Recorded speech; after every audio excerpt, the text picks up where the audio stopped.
Hola, ¿cómo están? Pues muchas gracias por acompañarme nuevamente a grabar el episodio de esta ocasión, que como lo pueden intuir por el título, tiene que ver con algo que a mí se me hizo muy interesante porque es, digamos, una manera en que nosotros como especialistas todos, pero los radiólogos en particular, digamos, nos certificamos, y no nada más aquí en México, y en países de América Latina, en Europa, en Estados Unidos, pues tenemos que pasar los boards, tenemos que pasar este examen y finalmente lo que quiere decir es que esta es la manera en que nosotros tenemos en general, y estoy hablando también para entrar a la universidad, en la Facultad de Medicina, para evaluar los conocimientos de nuestros estudiantes, de nuestros residentes y evidentemente también pues de los que en un momento determinado, como se trata el artículo que voy a platicar con ustedes, pues con los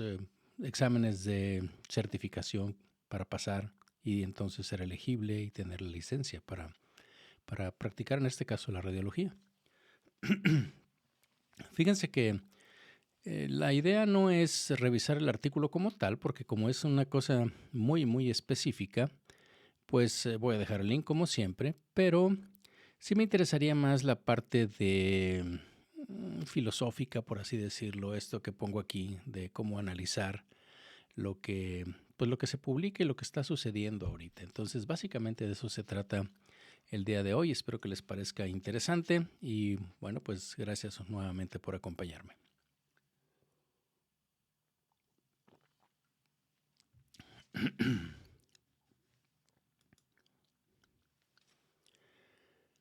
La inteligencia artificial en el cuidado de la salud ha atraído mucha atención en los últimos años.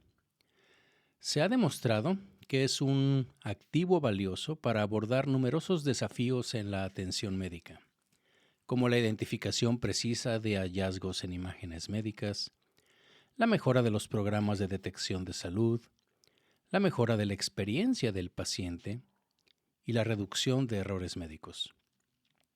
Específicamente, las capacidades de ChatGPT para la industria de la salud ya se están evaluando, lo cual es un paso crucial antes de usarlo en herramientas clínicas en el mundo real. No cabe duda de que tiene un gran potencial para mejorar los procesos y revolucionar la industria del cuidado de la salud. Sin embargo, aún se desconoce el desempeño de ChatGPT en los exámenes de los consejos o boards de radiología. Acompáñenme a analizar este estudio en el que los autores evaluaron la capacidad de ChatGPT para responder preguntas de opción múltiple en los exámenes de radiología e imágenes médicas que ofrece la entidad oficial de licencia, que es el Colegio Brasileño de Radiología.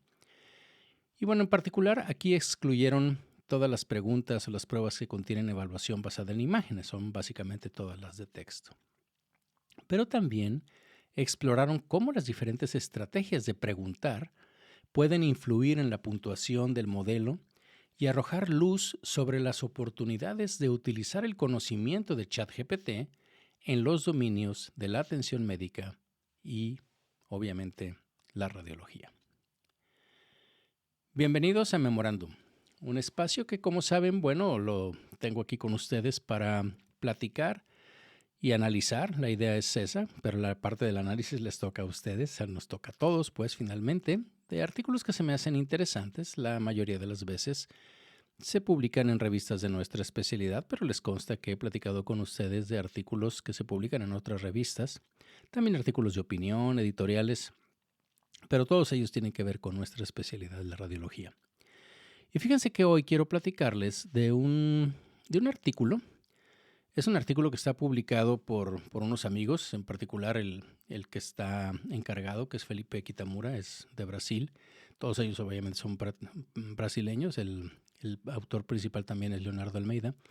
Y tiene que ver con algo muy interesante, que ellos lo que hicieron fue, ahorita les platico mucho más, pero fue a ver la posibilidad de que ChatGPT, y ellos utilizaron 3.5 y 4, pasar a los exámenes, por así decirlo, de los boards, de la certificación para obtener la licencia, específicamente allá en Brasil, pero tiene cosas interesantes como el hecho de que pues esto fue en portugués y que tiene que ver también con la manera como se pregunta, la forma en que estos algoritmos responden. Fíjense que este es un artículo que está publicado muy recientemente, hace un par de semanas, ¿sí? Y la verdad es de que lo estuve pensando y no voy a, como siempre, a ver toda la parte del artículo, material y métodos y todo lo demás. Como siempre les voy a dejar el link en la descripción del artículo, en las diferentes redes o partes donde lo publico. Pero me interesa más la parte conceptual, la parte filosófica, la parte para analizar, pues, aquello, como es tan específico que tiene que ver con la manera de las preguntas, con los consejos y demás.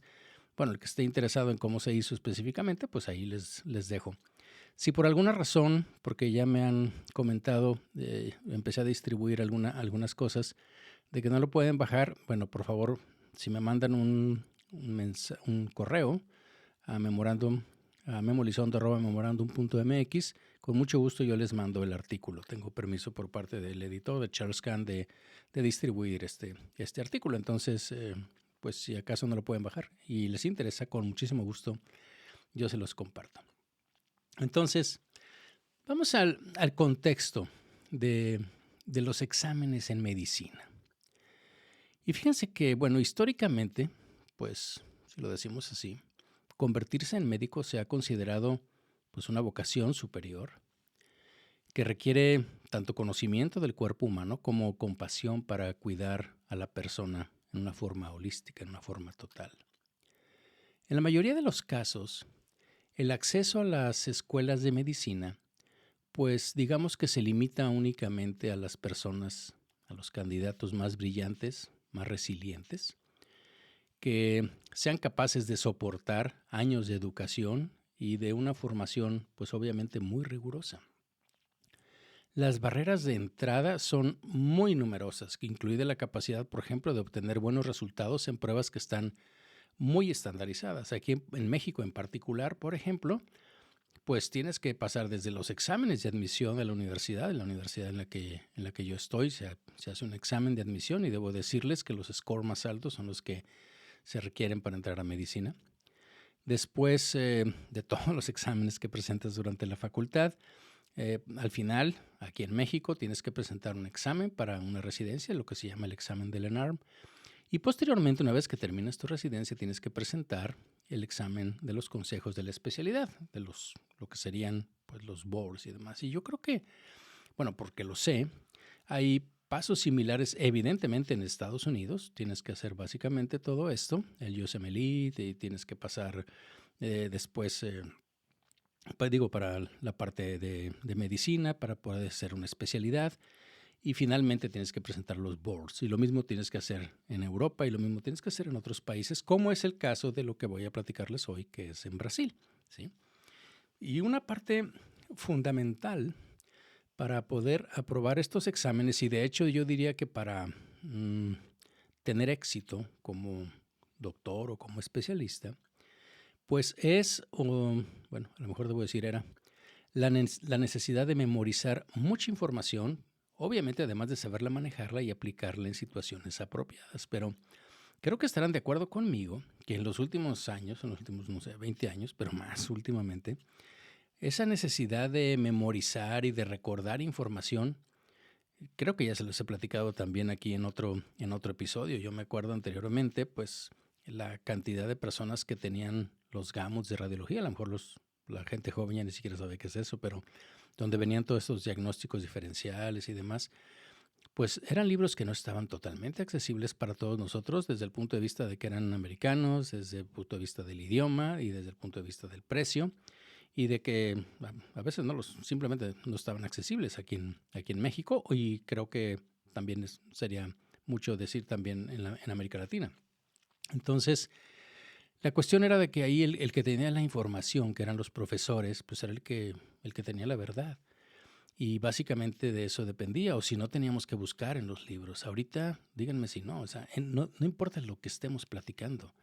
Básicamente cualquier cosa ya ni siquiera hacemos un esfuerzo por saber si se te ocurre la edad del jugador de fútbol americano o de la novia, ahora que estuvo de moda todo esto en el Super Bowl, o que cuando se conoce, lo que quieras, pues todo lo puedes preguntar y no se diga en la parte obviamente médica de los síndromes, de lo que caracteriza, de los valores normales, en fin. Todo esto finalmente ya tenemos una situación en que la relevancia, digamos, para la práctica moderna de esta capacidad de memorizar y de encontrar la información, pues ahora definitivamente ha cambiado. Y si ya nos vamos un poco más aquí a la parte presente, especialmente ahorita que les digo pues lo que vamos a hablar, que es la inteligencia artificial, pues sabemos que hay declaraciones muy innovadoras, como ya también les platiqué una, la de Geoffrey Hinton, que es el padre o uno de los padres de la inteligencia artificial, que dijo hace unos años, ya se equivocó, ¿verdad? Pero bueno, no importa, que no era necesario seguir incluso preparando radiólogos, que los radiólogos iban a ser desplazados por la inteligencia artificial, incluso se fue un poco más allá. Dijo que no necesitamos seguir preparando médicos, que iba a ser una sustitución total por la tecnología. Y obviamente que estos avances tecnológicos, pues claro que plantean muchas preguntas. Aquí nos hemos hecho muchas preguntas sobre cómo se debe capacitar, pero específicamente, ahorita que estamos hablando de esto de los exámenes, pues cómo evaluar a los médicos actualmente y sobre todo pues en un futuro, y en un futuro no muy lejano. Y estoy hablando de los médicos y de los radiólogos, evidentemente, pero es algo que se está viendo en todas partes, o sea, en las universidades, en la manera de evaluar, porque finalmente es lo que cierra el círculo de la parte educativa, o sea, de cómo enseñamos, de qué es lo que aprenden al final. La manera como el corolario es la evaluación. Entonces, en la evaluación está mucho de lo que el alumno aprende y el profesor enseña o ayuda a aprender. Entonces, la pregunta es aquí de esas que yo les digo es, bueno, ¿qué pasaría, por ejemplo, si un programa puede responder preguntas y aprobar exámenes? También como un médico. Eso ya he platicado, creo que en un episodio, si no es que en dos, ya un ejemplo de Inglaterra y creo que lo mencioné en otras partes también, como pues han pasado los exámenes para entrar a medicina, no nada más en Estados Unidos, también pasó en Europa, y creo que uno de los primeros, si no me equivoco, fue en China, ¿sí?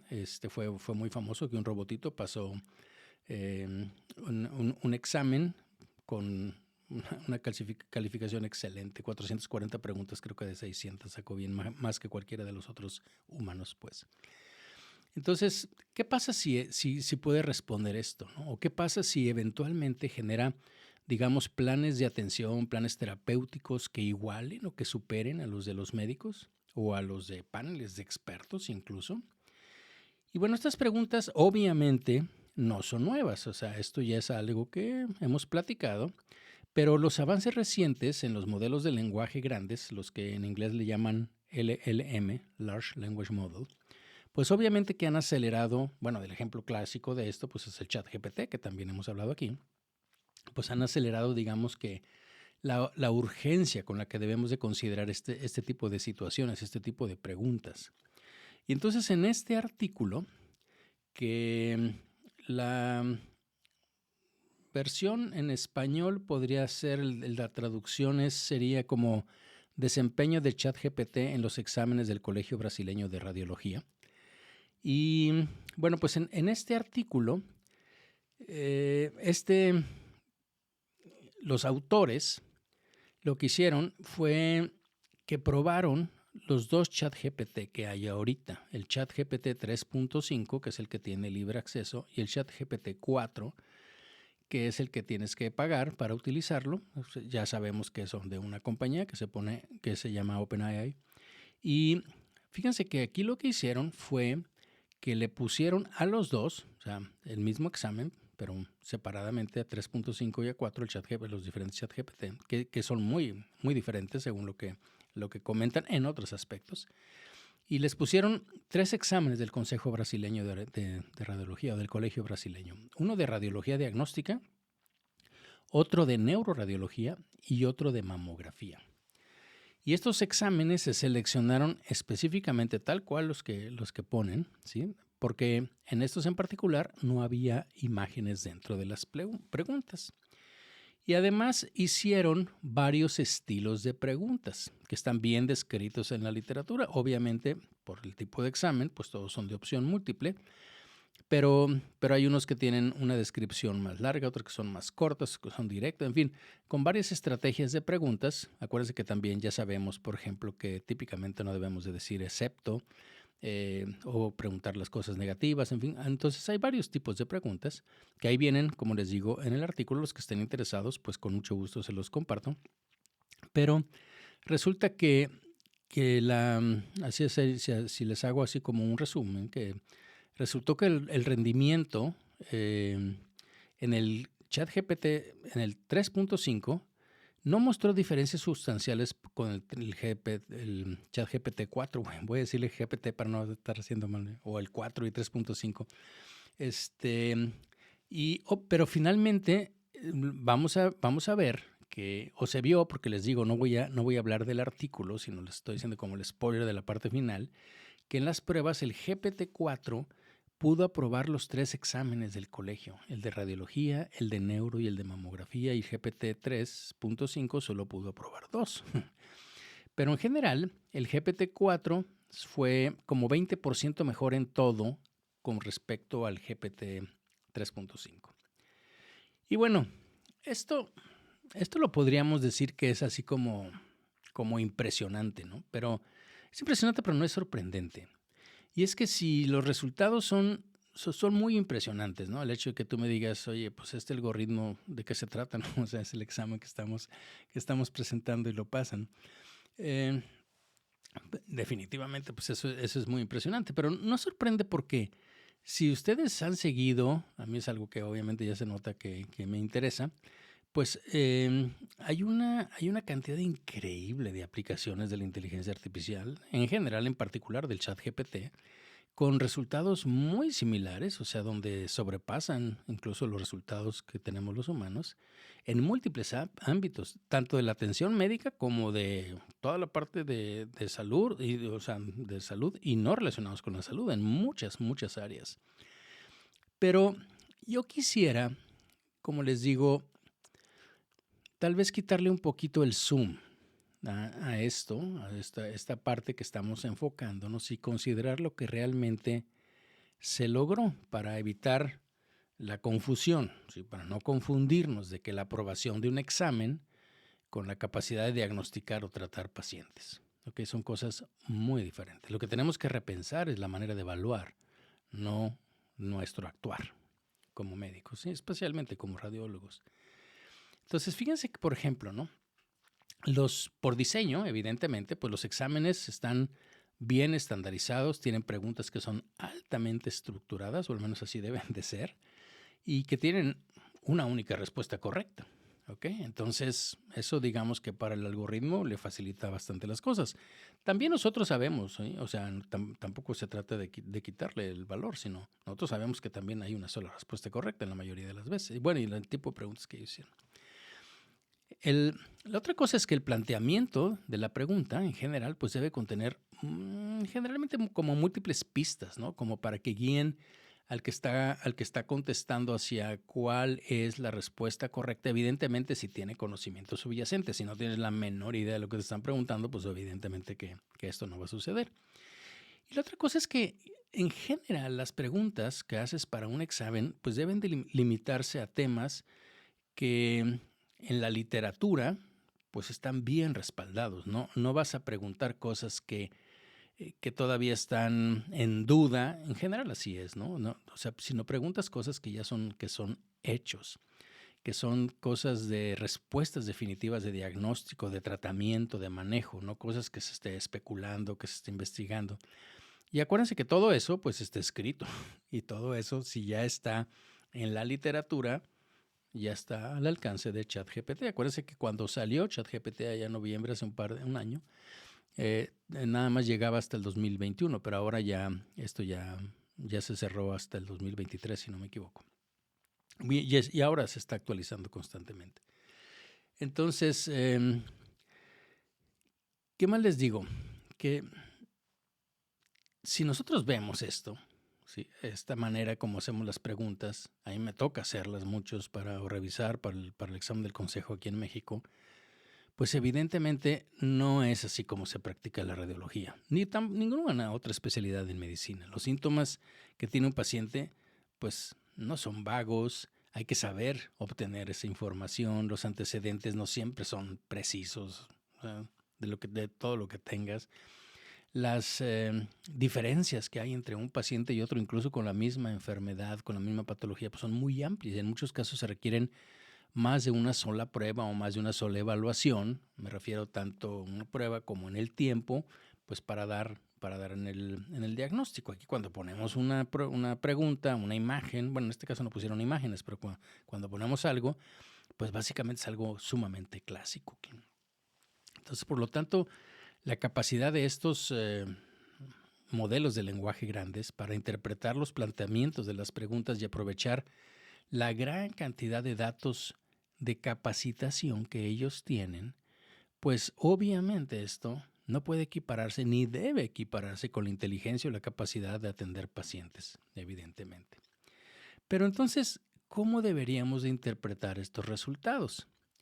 Pues fíjense que tiene varias cosas interesantes. Primero, el desempeño del GPT, sobre todo el GPT-4, en el experimento de este artículo, pues señala varias cosas o da varios logros que son muy importantes, pero yo creo que lo primero, desde el punto de vista real, así es que la capacidad, cuando nosotros mandamos, la manera como funcionan estos, le llaman en inteligencia artificial, en la programación le llaman tokens, o sea, como pequeños grupos o palabras. Y acuérdese que lo que hace el GPT, por ejemplo, si tú le pides que redacte algo o que te platique de lo que tú quieras, que lo que hace es usa las palabras que tú introdujiste, que son los que se llaman los prompts, que ahí es donde está la clave prácticamente de todo esto para sacarle provecho a estos algoritmos. Entonces depende de lo que tú le preguntas y entonces te empieza a responder y lo que hace es va respondiendo simplemente desde el punto de vista logarítmico matemático, ¿sí? Con las palabras que normalmente en billones y billones y billones y billones de oraciones que ha leído y con las que se ha alimentado es la palabra que sigue, ¿ok? Y eso es básicamente cómo va construyendo las oraciones, es meramente probabilístico. Entonces, ¿de qué les quiero decir con esto? Que tiene que ver mucho con la capacitación, con qué alimentaste el algoritmo. Entonces, aquí lo primero es que se pudo hacer la tokenización, si se vale esa expresión, en lenguajes humanos, en conceptos en varios idiomas, específicamente para comprender la pregunta, porque esto estaba redactado en portugués brasileño. Entonces, seguramente incluso el algoritmo, que está obviamente alimentado en inglés, sí tiene, no sé si ustedes han usado, por ejemplo, el Google Translator o si ustedes están en Word, lo único que tienen que hacer es poner algo en inglés y le ponen con el clic derecho y le ponen, les aparecen opciones y le ponen traducir y les traduce inmediatamente ahí. Entonces, es lo que hacen estos algoritmos es eso, o sea, pero están todos alimentados en inglés, ¿ok? Al menos este de OpenAI. Entonces, también la otra cosa es la capacidad que tiene de manejar esos datos con los que fue entrenado, que fueran relevantes, obviamente sacar todo lo que no es relevante para generar una respuesta o un resultado que finalmente sea pertinente. Y cada una de estas tareas es, pues, si realmente, si lo vemos así, inmensamente impresionante. Porque si lo pensamos, pues esto no podría haberse hecho, no sé, hace 2 años, 3 años, hace 1 año quizá, bueno. Pero hace muy poquitito nadie hubiera dicho que podemos hacer esto desde el punto de vista de responder esto y de cómo funcionan los algoritmos. Fíjense que actualmente la verdad es de que hay muy poca evidencia que muestre cómo funcionarían estos modelos para interpretar la otra cosa que son los datos multimodales y del mundo real, no con los datos con los que tú los entrenas, sino con los del mundo real para generar resultados precisos y procesables para que en algún momento determinado pueda ser utilizados para atender a un paciente. De estos algoritmos Ya les he platicado en otro episodio. ¿Se acuerdan que ya hablé de lo que son estos algoritmos multimodales? Y de hecho, bueno, hace un par de días, Sam Altman, ¿se acuerdan que también les platiqué de él? Es el CEO de OpenAI.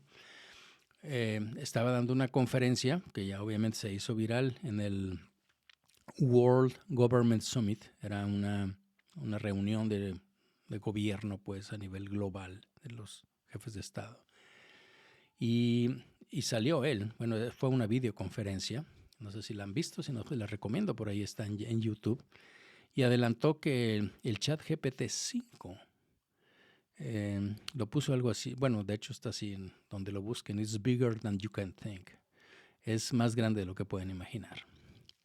Y bueno, obviamente de lo que está hablando ahí es de lo que se llama la inteligencia artificial general, que no creo que llegue todavía, pero va a ser muy cercano a esto. Pero lo que sí es que ya está, porque ya el GPT-4 ya lo hace, es que sea multimodal. ¿A qué me refiero con multimodal? Que pueda interpretar no nada más algo que esté escrito, sino también hablado y también imágenes. Acuérdense que les platiqué que incluso puede interpretar mis sentimientos, bueno, obviamente la manera como expreso o como tengo mi expresión facial cuando estoy hablando, cuando estoy reaccionando hacia algo.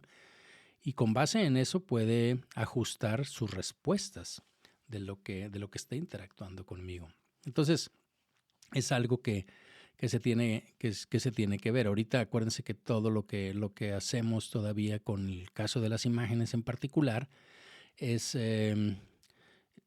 utilizar o alimentar pues a los algoritmos que nos sale cada rato, ¿no? Por ahí tengo en alguna plática un meme de esos donde le preguntan unos budistas, supongo yo, unos monjes de estos, y le preguntan, maestro, ¿qué es lo que nos hace humanos? Y entonces le responde el maestro, pues el hecho de poder diferenciar una escalera, un puente, no sé qué es lo que nos ponen ahí, ¿no? Para ver si no somos robots. Entonces señale donde hay un puente y donde hay escaleras y donde hay autobuses y demás. En fin, entonces, pero bueno, eso es lo que hacen, ¿no? Lo que hacen es esas diferentes imágenes, las van comparando y lo mismo hacen con las radiografías. Entonces yo les decía que de lo que estamos hablando de que no se puede meter esto ya directamente a los pacientes. De hecho, por ejemplo, hay un artículo que un médico de urgencias lo que hizo fue cargó 40 historias clínicas de pacientes que no estaban identificados, o sea que llegaron ahí durante un solo turno en el GPT y el único mensaje que les puso, el prompt que les puso, obviamente, bueno, fue en inglés, pero es ¿cuáles son los diagnósticos diferenciales de este paciente que acude al departamento de urgencias? Fue todo lo que preguntó, ¿ok? Con lo que tiene. Y fíjese que los resultados muestran que siempre que la historia fuera muy detallada, muy precisa y larga, entre más de 200 y 600 palabras, el modelo funcionaba bastante bien. Pero, bueno, vienen más cosas, ¿no? Pero hubo un error, por ejemplo, en donde era una paciente de 21 años con dolor en el cuadrante inferior derecho y el ChatGPT sugirió que tenía o apendicitis o quiste ovárico. Perfecto. Pero no sugirió un embarazo ectópico, que fue lo que realmente era el diagnóstico final de la paciente, que obviamente si tuvieras pensado nada más en eso y no le haces caso o no exploras, no, en fin, las otras cosas que nosotros pensamos, pues obviamente no fue completo, ¿verdad? Pero bueno, recordemos que como todos los modelos de aprendizaje automático, estos algoritmos, estos LLM, están sesgados hacia los datos con los cuales los alimentamos, hacia los datos de capacitación. Por ejemplo, hay otro artículo en el que los autores, por ejemplo, pidieron a ChatGPT varias veces que generara una viñeta clínica para un paciente que presentaba pues una determinada enfermedad, por ejemplo, sarcoidosis, viene ahí, pero vienen otras, ¿no? Vienen cosas de cánceres y de hipertensión y cosas por el estilo. Bueno, aquí entre paréntesis, porque lo que sucede es que si tú le preguntas una vez a ChatGPT algo en particular, te responde algo. Si inmediatamente le vuelves a preguntar lo mismo, te contesta otra cosa. No diferente necesariamente, pero de una manera diferente. Entonces ellos hicieron esto y luego midieron la frecuencia, por ejemplo, de la raza, de lo que les decía, de esta historia clínica, la raza del paciente descrita en esa viñeta. y la compararon con la distribución que realmente se supone que se tiene, por ejemplo, en este caso de la sarcoidosis. Y, por ejemplo, ellos mostraron discrepancias muy grandes entre la distribución racial real de las enfermedades y la distribución de la población que estaba haciendo la viñeta. Es como decir, bueno, en este ejemplo, valga la redundancia, pues aproximadamente el 30% de los pacientes con sarcoidosis pues son negros y el 60% son mujeres, pero la viñeta clínica generó pacientes negra casi en el 100% de las veces. Entonces, como que no concuerda pues la parte de la realidad con lo que tú estás pensando. Si te llega una paciente que tiene un índice de masa corporal de 20 y te llega con dolor abdominal, cuadro superior derecho del abdomen y tiene 20 años, pues difícilmente tú dices que la paciente tiene una colecistolitiasis, ¿sí? O una colecistitis. Pero eso fue lo que decía. Y como les digo, estas tendencias la vieron similares, por ejemplo, también para pacientes que, entre otros diagnósticos que pidieron de viñetas de VIH, de hipertensión esencial, de cáncer. Y entonces esto obviamente es algo que ya se ha visto, ¿sí? Se presenta en muchos foros, creo que también les he platicado de esto, en donde los algoritmos estos pues continúan con los sesgos con los cuales fueron alimentados, y muchas veces son los sesgos, no nada más que tenemos nosotros, sino los sesgos del lugar donde se está haciendo. Y eso obviamente, pues así se entrenan y no necesariamente funciona con, ¿cómo se llama? Con la situación actual que tenemos. Porque acuérdense que también otro de los puntos es que no sabemos cómo es que esta capacitación realmente es utilizada por el algoritmo. Ya lo hemos dicho aquí también, ¿se acuerdan de esa famosa black box? Que no sabemos cómo funciona. O sea, al final saca el diagnóstico o saca de una imagen, dice que es un gato, pero no sabemos por qué dijo que es un gato y no era un carro. ¿Ok? Esa parte del algoritmo, sobre todo cuando hablamos del deep learning, que es autoaprendizaje, esa parte desconocemos cómo es que llega al resultado y un resultado real. Entonces, hay que pensar que tenemos todavía esos desafíos, ¿no? Si intentamos utilizar estos modelos para proporcionar pautas médicas, pues obviamente esto, para empezar, puede variar entre países, ¿no? O sea, como tenemos aquí en México, normas oficiales y demás, pero también por la frecuencia de enfermedades, la distribución que tenemos, ¿no? Si el modelo se basa principalmente en datos y literatura de Estados Unidos, pues obviamente que va a ser muy probable que proporcione resultados que sean pues a lo mejor inexactos en otro país, ¿no? Porque no tienes la misma prevalencia o incidencia de enfermedades o presentación. Entonces, para generar modelos que sean precisos y que sean, digamos, también equitativos en entornos cruciales como la atención médica, pues se debe de conocer cuáles son esos datos de capacitación y se deben hacer muchos esfuerzos para identificar y minimizar cuáles serían los sesgos que pudiéramos introducir, ¿sí? Y eso habría que hacerlo lo más posible que se pudiera.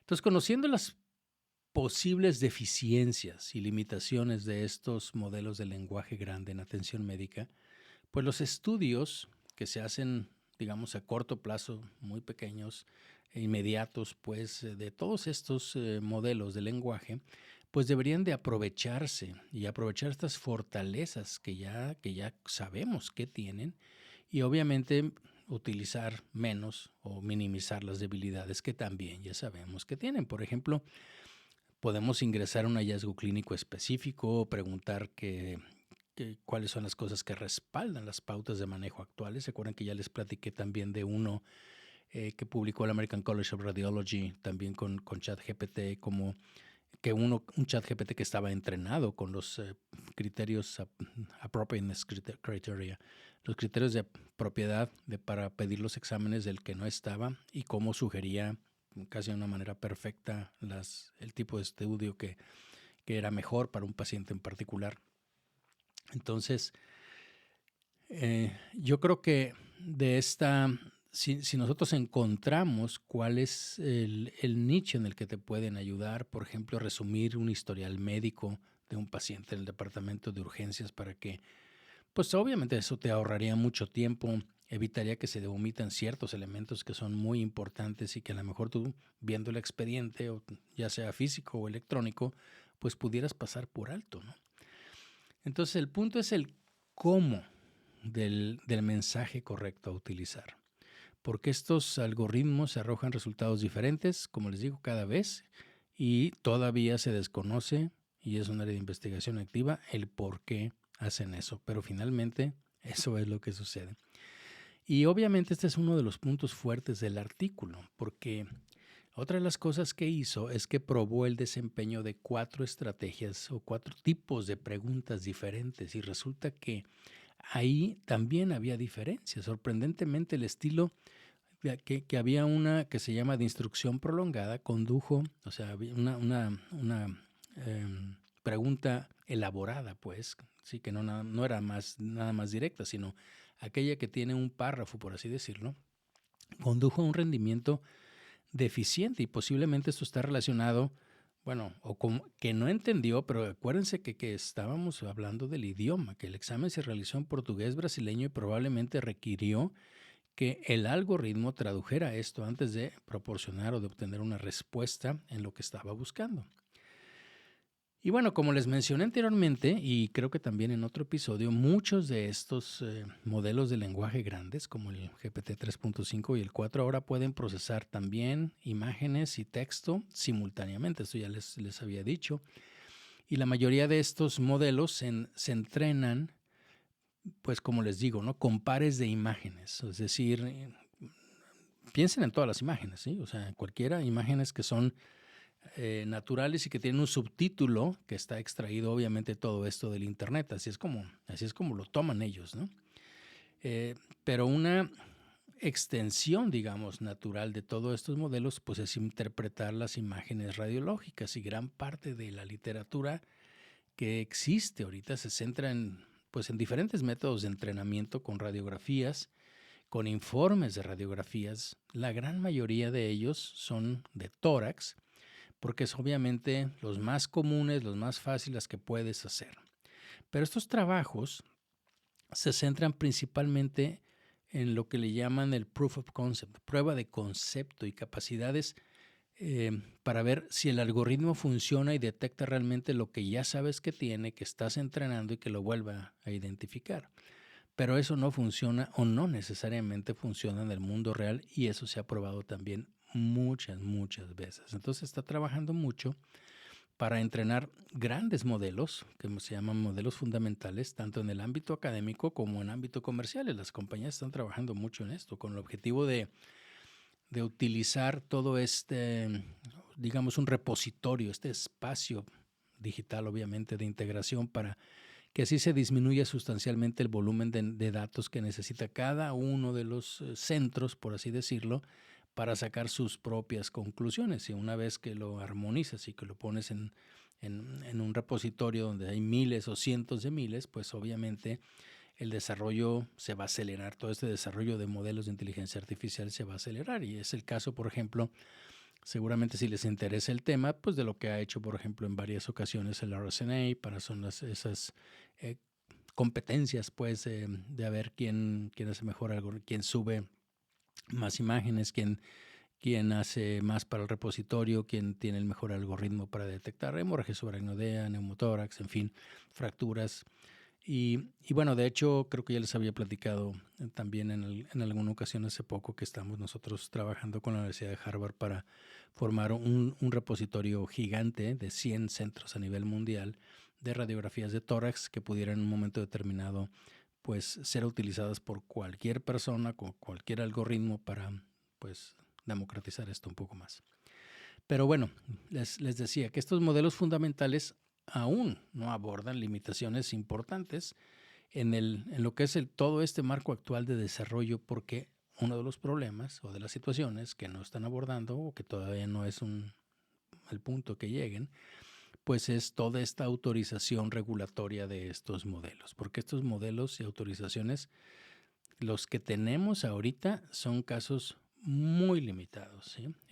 Son para cosas muy específicas, no es algo general, es solo se puede ver para nódulos pulmonares, solo se puede ver para neumotórax, incluso algunos de ellos se necesita validar en otros, pues en otros espacios, pues con otras poblaciones, ¿no? Entonces se necesitaría todo esto, como les digo, un nuevo marco de autorización regulatoria para permitir la prueba y luego el despliegue de todo esto, de todos estos modelos multimodales, para que sean lo suficientemente precisos para que finalmente puedan tener impacto en la atención de un paciente en una forma completa o en una forma integral. Y evidentemente que existe pues mucho escepticismo en cuanto a que estas soluciones pues puedan cubrir obviamente todos los casos de imágenes médicas. Yo les digo, platicando con mucha gente que se dedica a esto, no crean que nada más lo digo yo, pero es el hecho de que dices es que cuando tú te pones a ver un TAC de abdomen, de tórax y ves todo lo que tienes que ver al mismo tiempo que nosotros ya estamos entrenados para eso, para ver el corazón, la calcificación coronaria, para ver también el parénquima pulmonar y ver el mediastino, pero también ves los ostofitos de la columna y cómo está la aorta y si tiene crecimiento o no de la ácigos porque tenga hipertensión. En fin, hay muchas cosas que nosotros analizamos y que nos damos cuenta que, imagínense, para alimentar, digamos, educar, entrenar a un software, esto se va a tardar. Entonces, digamos que un resultado más probable, esto también viene en un editorial que se publica con respecto a este artículo, una amiga también, Judy Huichola, y dice que en los próximos 5 a 10 años es que veremos pues obviamente una de explosión hacia cómo van las cosas de todo este desarrollo de estos nuevos modelos de inteligencia artificial que están basados en todos estos modelos fundamentales o multimodales, y que la barrera de entrada para muchos participantes, sobre todo la parte comercial, pues esa barrera va a ser significativamente menor, ¿sí? O sea, va a haber muchos más competidores y que bueno, esto podría reducir obviamente todos esos recursos que son necesarios para desarrollar este modelo y pueda permitir que las empresas, si ya no tienen que centrarse en eso, pues entonces pueden centrar más en la experiencia de nosotros, en la experiencia del usuario, porque realmente esto falta mucho en la mayoría de las implementaciones de estos algoritmos. Entonces, en resumen, digamos que aprobar con éxito los exámenes de radiología en idiomas distintos del inglés, pues es una poderosa señal para el futuro de la inteligencia artificial en la medicina. Sin embargo, es importante reconocer el abismo entre pasar una prueba y manejar escenarios clínicos complejos. El desarrollo de estos modelos de lenguaje grande multimodales específicamente para radiología ya está en marcha, como les he platicado, y seguramente les seguiré platicando, y tiene el potencial de lograr muchas mejoras que van a ser muy significativas en eficiencia, en precisión, y que, como les he dicho varias veces ya aquí y en pláticas que he tenido en diferentes ocasiones, nos va a empoderar. Esto va a ser el empoderamiento del radiólogo. Sin embargo, este progreso trae consigo, obviamente, nuevos desafíos, como abordar los sesgos, por ejemplo, las limitaciones de los datos de capacitación con que estamos entrenando estos algoritmos. Y a medida que integremos estas tecnologías en la atención médica, obviamente nuestro enfoque debe de seguir siendo mejorar la atención al paciente, garantizar la precisión y mantener estándares éticos. El camino a seguir implica no solo la innovación tecnológica, sino también una comprensión profunda de sus implicaciones en el panorama de la medicina. Pues bien, espero que esta información haya sido de su interés para analizarla. Como les digo, el contexto pues no es quitarle un poquitín el zoom y tiene yo creo que muchas aristas, ¿no? Desde el punto de vista de que la manera como nos evaluamos y nos evalúan y seguimos evaluando, pues probablemente no es la mejor forma ahorita. Creo que debemos de encontrar otras cosas que definitivamente nos hagan evaluarnos como médicos holísticos, como radiólogos, con todos los aspectos que necesitamos tener y habilidades que necesitamos tener, incluyendo lo de la comunicación, por ejemplo, para los pacientes, para nuestros colegas de los hallazgos, de saber manejar los datos. En fin, creo que esa manera en que estamos entrenando y evaluando, porque como les digo, pues la evaluación es la parte que culmina la parte de entrenamiento, la parte de aprendizaje, entonces creo que a lo mejor debemos de repensarla. Está muy interesante, a mí se me hizo pues sumamente interesante como para despertar pues discusiones y análisis en todo esto.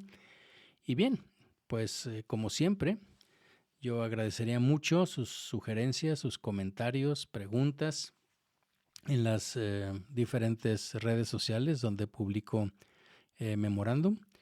Y bueno, obviamente en la página de memorandum.mx o en mi correo electrónico de memolizondo@memorandum.mx.